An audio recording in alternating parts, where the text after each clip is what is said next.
Keratoacanthoma, also called as a self-healing cancer, is a benign endophytic epithelial tissue neoplasm with profound clinical and histological resemblance to a well-differentiated squamous cell carcinoma. Origin is from the hair follicles above the sebaceous gland. Etiology is due to chronic sun exposure, human papillomavirus type 9, 11, 13, 16, 18, immunosuppression, and genetic reasons. Age is usually the middle age group, around the 5th to 7th decade. Sex is usually male are more affected than female, the ratio is 2:1. Sites are usually the sun-exposed areas like the vermilion border of the lips, the cheek, nose, eyelid, and ear. Intraoral is usually rare, but if it is present, it is seen in the palate and the gingiva. Coming to the clinical features, it begins as a small red macule, later becomes well circumscribed, elevated, umbilicated, crater-like lesion with central depression. It is usually firm, painless, sessile, or multiple or single. The well-differentiated or well-developed is well-circumscribed elevated nodule which has sharp delineation, rolled margin, and a central keratotic core.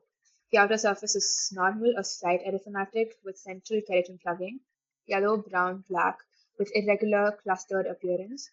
Sometimes it can be painful and associated with lymphadenopathy.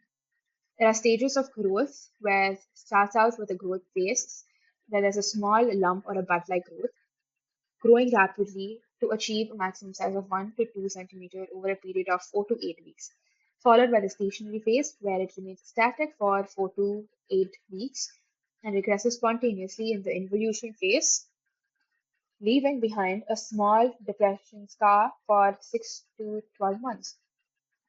A Muir-Torre syndrome is gastrointestinal carcinoma along with keratoacanthoma and sebaceous neoplasm. Coming to the histology, it is again very similar to well-differentiated squamous cell carcinoma. The cells are mature, individual cell keratinization and keratin pearl formation can be seen. There's thick hyperkeratinized covering epithelium with a central zone of keratin or parakeratin plugging. The pseudoepitheliomatosis, hyperplasia, is seen. The margin is crater-like with an area of plugged keratin surrounded by a hyperplastic normal epithelium. The connective tissue has chronic inflammatory cell infiltration. Then they can either exhibit an exophytic or an endophytic growth pattern. The keratotic debris can be seen here in the squamous epithelium and there's inflammatory cell infiltration.